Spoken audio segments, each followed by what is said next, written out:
오늘 우리에게 주시는 하나님의 말씀은 사무엘상 1장 1절에서 18절까지 말씀을 우리 한 절씩 교독하겠습니다. 사무엘상 1장 1절에서 18절까지 말씀입니다. 에브라임 지파에 속한 수베의 자손 엘가나라는 사람이 에브라임의 산간 지방에 있는 라마다임에 살고 있었다. 그의 아버지는 여로함이고 할아버지는 엘리후이고 그 윗대는 도후이고 그 윗대는 수비다.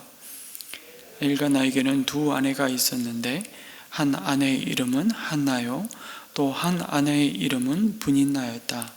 브닌나에게는 자녀들이 있었지만 한나에게는 자녀가 하나도 없었다. 엘가나는 매년 한 번씩 자기가 사는 성읍에서 실로로 올라가서 만군의 주님께 경배하며 제사를 드렸다. 그곳에는 엘리의 두 아들인 홈니와 비느하스가 주님의 제사장으로 있었다. 엘가나는 제사를 드리고 나서는 늘 아내 브닌나와 그가 낳은 모든 아들, 딸에게 제물을 각각 한 몫씩 나누어 주곤 하였다. 그러나 한나에게는 두 몫을 주었다. 비록 주님께서 한나의 태를 닫아 놓으셨지만 엘가나는 한나를 사랑하였다. 주님께서 한나의 태를 닫아 놓으셨으므로 그의 적수인 브닌나는 한나를 괴롭히고 업신여겼다. 이런 일이 매년 거듭되었다. 한나가 주님의 집으로 올라갈 때마다 브닌나가 한나의 마음을 늘 그렇게 괴롭혔으므로 한나는 울기만 하고 아무것도 먹지 않았다. 그럴 때마다 남편 엘가나가 한나를 위로하였다. 여보, 왜 울기만 하오? 왜 먹지 않으려 하오? 왜 늘 그렇게 슬퍼만 하는 거요? 당신이 10 아들을 두었다고 해도 내가 당신에게 하는 만큼 하겠소? 한 번은 엘가나 일행이 실로에 있는 주님의 집에서 음식을 먹고 마신 뒤에 한나가 일어나서 자리를 떴다. 그때 제사장 엘리는 주님의 성전 문설주 곁에 있는 의자에 앉아 있었다. 한나는 괴로운 마음으로 주님께 나아가 흐느껴 울면서 기도하였다. 한나는 서원하며 아뢰었다. 만군의 주님, 주님께서 주님의 종의 이 비천한 모습을 참으로 불쌍히 보시고 저를 기억하셔서 주님의 종을 잊지 않으시고 이 종에게 아들을 하나 허락하여 주시면 저는 그 아이의 한평생을 주님께 바치고 삭도를 그의 머리에 대지 않도록 하겠습니다. 한나가 주님 앞에서 계속 기도를 드리고 있는 동안에 엘리는 한나의 입술을 지켜보고 있었다. 한나가 마음속으로만 기도를 드리고 있었으므로 입술만 움직이고 소리는 내지 않았다. 그러므로 엘리는 한나가 술에 취한 줄로 생각하고 그를 꾸짖었다. 언제까지 술에 취해 있을 것이오? 포도주를 끊으시오. 한나가 대답하였다. 제사장님, 저는 술에 취한 것이 아닙니다. 포도주나 독한 술을 마신 것이 아닙니다. 다만 슬픈 마음을 가눌 길이 없어서 저의 마음을 주님 앞에 쏟아 놓았을 뿐입니다. 이 종을 나쁜 여자로 여기지 마시기 바랍니다. 너무나도 원통하고 괴로워서 이처럼 기도를 드리고 있습니다. 그러자 엘리가 말하였다. 그렇다면 평안한 마음으로 돌아가시오. 이스라엘의 하나님이 그대가 간구한 것을 이루어 주실 것이오. 한나가 대답하였다. 제사장님, 이 종을 좋게 보아 주시기 바랍니다. 한나는 그 길로 가서 음식을 먹었다.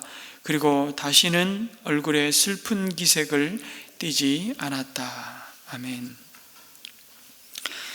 네, 오늘부터 우리 9월, 10월 2달 동안 우리 사무엘상 말씀을 함께 묵상하게 됩니다.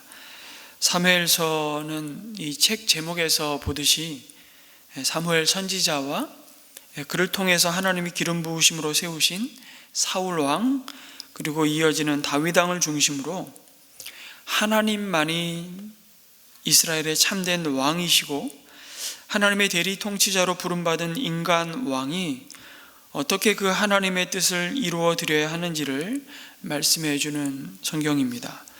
그 이야기의 시작을 한나라는 한 여인의 불임 이야기로 시작합니다. 사실은 이 한나의 불임의 이 상황은 한 개인의 불행한 슬픔과 고통의 이야기가 아니라 사실 이스라엘의 영적 불임의 시대를 가리켜주고 있다고 말할 수 있습니다. 바로 사사 시대의 끝자락, 자기 소견에 옳은 대로 행하는 진정한 영원한 왕이신 하나님이 있었음에도 불구하고 주변의 가나안 족속들의 왕처럼 그들의 눈에 보이는 왕을 요구한 이 시대의 절망의 상황을 보여주고 있다고 말할 수 있습니다. 한나는 에브라임 지파에 속한 엘가나의 아내로 소개합니다. 역대상 6장에 보면 사실 엘가나는 에브라임 지파가 아니라 레위 지파 사람으로 소개됩니다. 그런데 오늘 말씀에 그를 에브라임 지파에 속했다고 이렇게 소개하는 이유는 아마도 그와 그의 가족이 에브라임 지파가 기업으로 받은 라마에 정착해서 살았기 때문인 것으로 보입니다. 엘가나에게는 한나와 브닌나라는 이름을 가진 두 아내가 있었습니다. 보통 이스라엘 가정은 대체로 일부 일처제를 따르고 있었는데요. 그런데 한 사람이 여러 명의 아내를 맞이하는 것은 첫째 아내가 후손을 두지 못하는 경우처럼 이런 상황에서 허용이 되었습니다. 그래서 엘가나의 경우도 첫째 아내 한나가 아이를 갖지 못했으므로 후손을 얻을 목적으로 브닌나를 둘째 아내로 맞이한 것으로 보입니다. 비록 두 아내를 두었지만 그것이 자신의 탐욕을 따른 결정 같아 보이지는 않습니다. 3절에 보니까 엘가나는 매년 한 번씩 성막에 있는 실로로 자신의 가족들을 데리고 가서 하나님께 제사를 드릴 만큼 진실하고 경건한 믿음의 사람임을 알 수 있습니다. 아무튼 그럼에도 한 지붕 아래 두 아내가 있다는 것은 그 자체로 다툼과 시기와 갈등을 동반할 수밖에 없음을 보여줍니다. 6절에서 한나의 처지를 이렇게 말씀하죠. 주님께서 한나의 태를 닫아 놓으셨으므로 브닌나를 소개하는데 이렇게 소개합니다. 그의 적수. 적수는 원수라기보다는 라이벌이라고 표현할 수 있을 겁니다. 그의 적수인 브닌나는 한나를 괴롭히고 업신여겼다.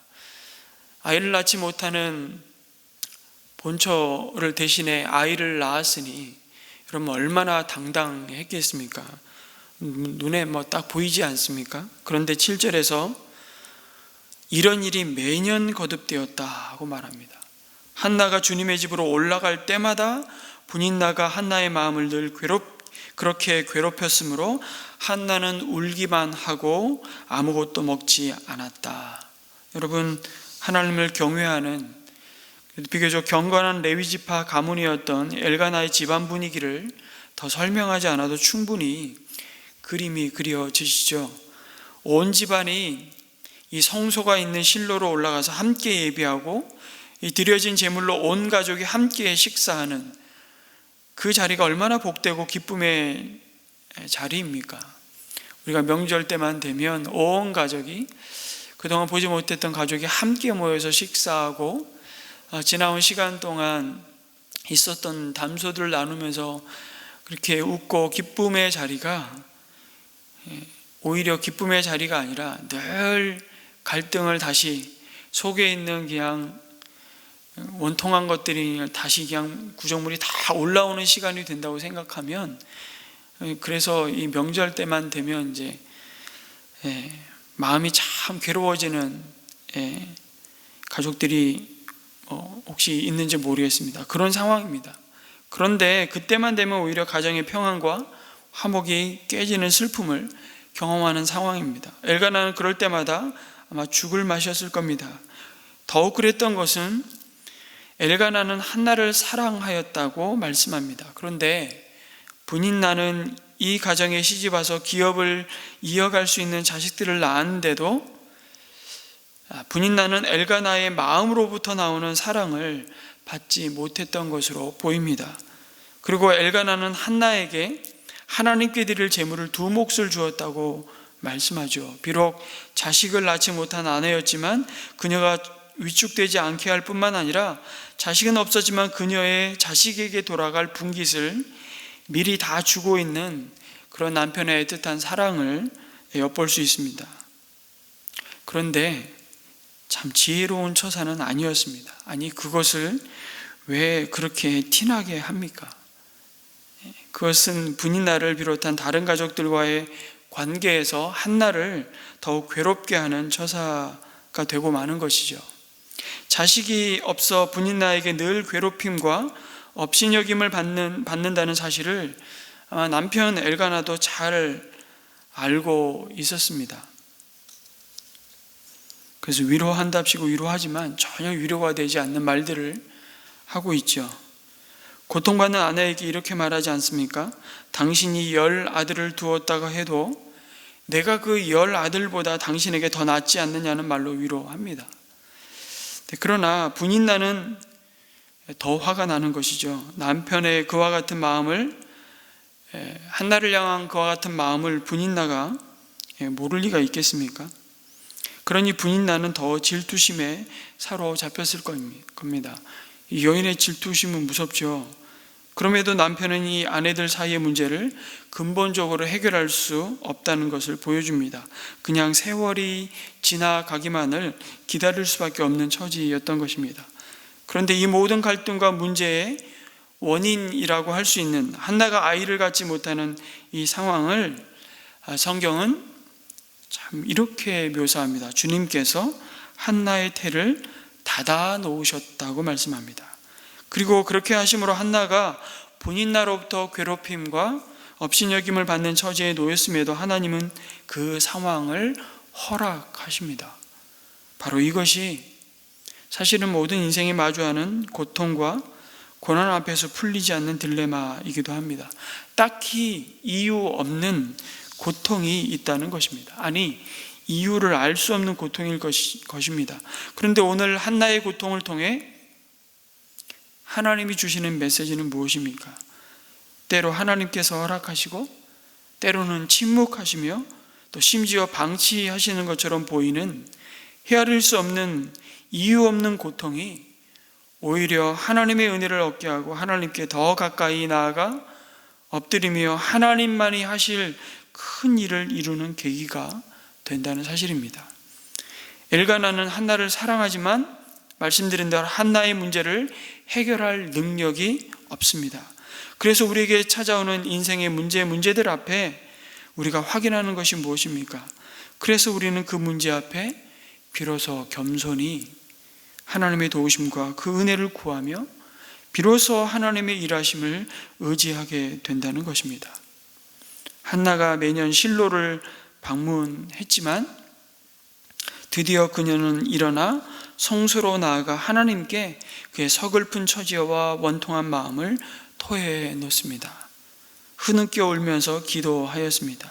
그리고 그의 소원을 아뢰입니다. 하나님께서 이 종에게 아들을 허락하시면 그를 한평생 주님께 바치겠다고 약속의 기도를 드립니다. 우리가 잘 아는 서원 기도죠. 그의 머리에 삭도를 대지 않겠다고 서원합니다. 다시 말해 이는 하나님께 구별된 나실인으로 드리겠다는 것이죠. 이 말은 자식을 나에게 주셔도 그 아들은 내 힘으로 얻은 자식이 아닙니다. 내 몸에서 낳은 자이나 나의 소유가 아닙니다. 전적으로 그의 주인은 하나님이심을 고백하는 것이죠. 그 자식이 자신의 가문의 기업을 이을 자가 아니라 하나님의 뜻을 위해 드려진 자로 하나님만이 이 자식의 기업이 되어 주신다는 믿음의 결단이었습니다. 하나님은 그 한나의 기도를 아주 기쁘게 받으셨습니다. 우리는 이렇게 생각할 수 있습니다. 한나가 서원 기도를 드리니까 하나님이 감동받으셔서 태의 문을 여시고 그녀에게 드디어 아들을 주셨구나. 우리도 하나님께 간절히 우리의 소원을 구하면 한번 믿음으로 그리고 결단하면 하나님이 응답하시겠구나. 여러분, 그럴 수도 있고 아닐 수도 있습니다. 한나가 하나님께 제대로 한번 믿음의 딜을 하니까 하나님의 마음이 확 돌아섰네. 너무 쉽게 그렇게 간단하게 이해하지 마십시오. 오히려 하나님은 이미 그녀의 몸에서 이스라엘을 자기 소견에 옳은 대로 행하던 그 불순종의 사사시대를 끝내고 정말 신실한 하나님의 종들을 세우시기 위해 사무엘을 예비하셨습니다. 그리고 그를 이 땅에 보내실 태로 한나를 그 마음에 계획하셨을 겁니다. 그런데 그 때를 하나님은 기다리셨고, 아니 정확히 말하면 한나의 마음을 하나님은 이유 없는 고통으로 준비시키셨다고 말할 수 있습니다. 그냥 결과적으로 보면 그렇습니다. 그녀가 그리고 엘가나가 심지어 남편도 하나님 앞에 사무엘을 받을 수 있는 자들로 순복하는 자리까지 갈 수 있는 믿음의 사람으로 빚어 가시는 시간들이었다고 말할 수 있는 것이죠. 여러분, 사무엘을 얻습니다. 어떻게 얻은 자식입니까? 그것도 여러 자식이 있지만 엘가나가 사랑하는 여인에게 낳은 아들입니다. 우린 창세기에 이런 장면을 계속 보죠. 아브라함이 100세에 얻은 아들 이삭을 어떻게 번제로 다 태워서 하나님 앞에 제물로 드리라는 말씀에 순종할 수 있습니까? 근데 아브라함을 향해서 하나님이 이렇게 말씀하시죠. 이제야 비로소 내가 나를 사랑하는 줄을 알겠다. 그리고 하나님은 여호와 일에 하나님께 드릴 그 믿음으로 드릴 제물을 예비해 놓으시지 않습니까?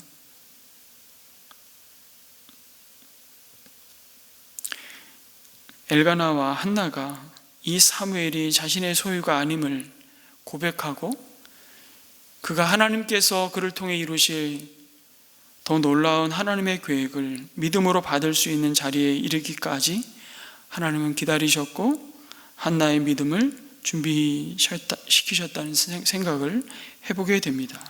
눈에 넣어도 안 아픈 자식 정도가 아닌 이 아들을 주저함없이 아내가 그 아들을 하나님께 나시린으로 드리겠다고 고백하기까지. 어쩌면 엘가나는 한나의 그 말을 들으면 갑자기 사랑스러웠던 한나가 미워지기 시작할지도 모릅니다. 그런데 엘가나의 믿음도 하나님은 그렇게 준비시키지 않았나 싶습니다. 여러분, 어쩌면 우리는 평생 이런 내려놓는 씨름을 하면서, 연습을 하면서 우리 삶의 주인과 주권자가 오직 하나님 한 분이심을 확인케 하시고 주님만 의지하도록 우리의 믿음을 정금과 같이 빚어 가십니다. 그런데 이 과정에서 한 장면을 대조해서 하나님은 보여주십니다. 바로 성소에 나아가 한나가 기도하는데 그 장면을 바라보게 된 엘리 제사장의 모습입니다. 감히 마음에 깊이 사무친 슬픔을 소리내어서 토로할 수도 없는 처지의 한나가 속으로 정말 꺼이꺼이 기도하고 있는데 그 모습을 엘리 제사장은 부도덕한 여인이 술 취하여 술주정을 떠는 모습으로 본 것이죠. 그러면서 그녀를 대놓고 꾸짖었습니다. 언제까지 술에 취해 있을 것이냐고, 포도주를 끊으라고, 겉모습만 보고 판단하고 처방까지 내리고 있습니다. 한나는 엘리의 그 말에 항변하죠. 16절에 이 종을 나쁜 여자로 여기지 마시기 바랍니다. 여기 나쁜 여자라는 의미는 부도덕한 여인이라기보다는요, 사실은 더 한나의 입장에서 보면 가슴 아픈 이야기예요. 쓸모없는 여자라는 뜻입니다. 비천하고 무익한 여자로 여겼다는 것입니다. 그러니 한나 입장에서 그런 엘리의 말이 더욱 가슴을 후벼 파는 것이죠. 이 당시에 결혼한 여인이 아기를 출산할 수 없다는 것이 바로 그렇잖아요. 살아도 산 것이 아닌 것이죠.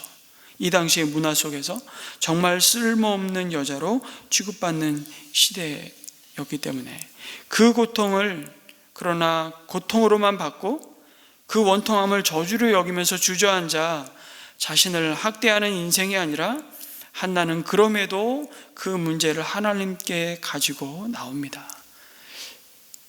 생명의 역사는 여기서부터 시작이 됩니다. 엘리 또한 이러한 한나의 믿음을 축복하죠. 그리고 한나는 그 길로 가서 식음을 전폐하던 그것을 끝내고 음식을 먹었습니다. 그리고 오늘 말씀의 18절에 이렇게 끝나죠. 다시는 얼굴에 슬픈 기색을 띠지 않았습니다. 더 이상 저주스럽게 여겨질 수밖에 없는 상황을 체념한 채 슬픔의 수레바퀴를 반복하지 않았다는 것입니다. 그리고 잠잠히 그 상황을 하나님이 행하실 일을 기대하며 기다리는 믿음의 모습을 보여줍니다. 이제 한나는 집으로 돌아가는데 마치 기도 응답을 받은 사람이 모든 문제가 해결되었다고 생각하는 것처럼 홀가분한 마음으로 돌아갑니다. 참으로 놀라운 일은 이것입니다. 보다시피 아직 아무 일도 일어나지 않았다는 것입니다. 그녀에게는 여전히 그토록 소원하는 아기가 없습니다. 여러분, 우리 삶에도 여전히 우리의 소원은 이루어지지 않은 채 변함없이 기도의 자리에 혹시 나오는 분들이 계십니까? 우리의 삶에도 여전히 아기가 없습니다. 문제는 여전히 남아 있습니다. 진도는 나가지 않고. 그러나 우리 안에 다시는 얼굴에 슬픈 기색을 띠지 않을 수 있는 이유는 이미 우리 안에 너무나도 분명한 소망과 답이 되어주신 분이 함께 하시기 때문이라고 말씀합니다. 예수 그리스도를 바라보라고.